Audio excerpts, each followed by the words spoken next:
പാണ്ടിക്കാട് 1 രൂപയ്ക്ക് ബെഡ്ഷീറ്റ് 500 പേർക്ക്.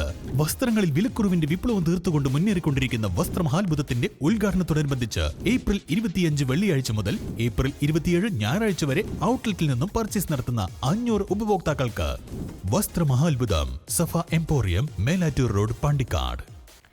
DYFI Nilambur block കമ്മിറ്റിയുടെ നേതൃത്വത്തിൽ നിലമ്പൂർ ജില്ലാ ആശുപത്രിയിലേക്ക് മെഗാ രക്തദാന ക്യാമ്പ് സംഘടിപ്പിച്ചു. 100 ദിവസം കൊണ്ട് 1000 യൂണിറ്റ് ബ്ലഡ് നൽകാനാണ് ഡിവൈഎഫ്ഐ ലക്ഷ്യം വെക്കുന്നത്. നിലമ്പൂർ ബ്ലോക്ക് കമ്മിറ്റിയിലെ യൂണിറ്റുകളാണ് ഓരോ ദിവസവും രക്തദാന ക്യാമ്പ് സംഘടിപ്പിക്കുക. ഉദ്ഘാടന ദിവസം ഡിവൈഎഫ്ഐയുടെ നിലമ്പൂർ ബ്ലോക്ക് കമ്മിറ്റി അംഗങ്ങളാണ് രക്തദാനം ചെയ്തത്. ഡിവൈഎഫ്ഐ മലപ്പുറം ജില്ലാ പ്രസിഡന്റ് പി ഷബീർ ഉദ്ഘാടനം ചെയ്തു. കേന്ദ്രീകരിച്ച് ഡിവൈഎഫ്ഐയുടെ നിലമ്പൂർ ബ്ലോക്ക് കമ്മിറ്റിയുടെ നേതൃത്വത്തിൽ ഇങ്ങനെ ഒരു പദ്ധതി ഇന്നിവിടെ ആരംഭിക്കുന്നു.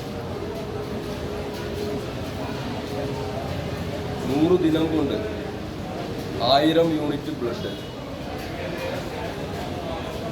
അത് യഥാർത്ഥത്തിൽ നമ്മുടെ ബ്ലഡ് ബാങ്കിൻ്റെ പ്രവർത്തനങ്ങൾക്ക് ഉൾപ്പെടെ ഏറെ സഹായകമായ ഒരു നിലയിലാണ് ഡിവൈഎഫ്ഐ ഇങ്ങനൊരു ക്രമീകരണം നടത്തിയിട്ടുള്ളത്. സാധാരണഗതിയിൽ നമ്മൾ ക്യാമ്പ് വെച്ച് 100, 50, 60 യൂണിറ്റ് എല്ലാം കൊടുക്കാറുണ്ട്. എന്നാൽ എല്ലാ ദിനവും ബ്ലഡ് ഷോർട്ടേജുമായി ബന്ധപ്പെട്ട പ്രശ്നങ്ങൾക്കകത്ത് പരിഹാരം വേണ്ടതുണ്ട് എന്നുള്ള ഒരു ആലോചനയിലാണ് ഇങ്ങനെ ഒരു പദ്ധതിയിലേക്ക് ഡിവൈഎഫ്ഐ ബ്ലോക്ക് കമ്മിറ്റി എത്തിയിട്ടുള്ളത്.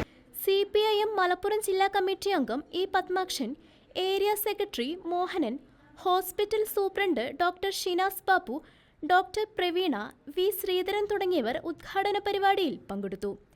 ഏപ്രിൽ 27 മുതൽ ഓഗസ്റ്റ് 4 വരെയാണ് ക്യാമ്പ്. ക്യാമ്പിന്റെ പോസ്റ്റർ CPIM മലപ്പുറം ജില്ലാ കമ്മിറ്റി അംഗം സഖാവ് ഇ പത്മാക്ഷൻ പ്രകാശനം ചെയ്യും. ഗൂഗിൾ ഫോമിലൂടെയും രക്തദാനം രജിസ്റ്റർ ചെയ്യാം.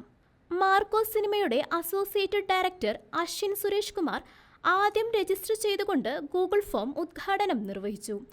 തുടർന്നുള്ള ദിവസങ്ങളിൽ കലാകായിക രംഗത്തുള്ള പ്രമുഖർ ക്യാമ്പിന്റെ ഭാഗമായി രക്തദാനം ചെയ്യും. നിലമ്പൂരിലെ എല്ലാ യുവജനങ്ങളും ക്യാമ്പ് വിജയിപ്പിക്കാൻ സഹകരിക്കണമെന്ന് ഡിവൈഎഫ്ഐ ബ്ലോക്ക് ഭാരവാഹികൾ ആവശ്യപ്പെട്ടു. ഇ അരുൺദാസ് സ്വാഗതവും പി ദീപക് നന്ദിയും പറഞ്ഞു. ചടങ്ങിൽ സുജീഷ് മഞ്ഞളാരി അധ്യക്ഷത വഹിച്ചു. News desk, Nilambur.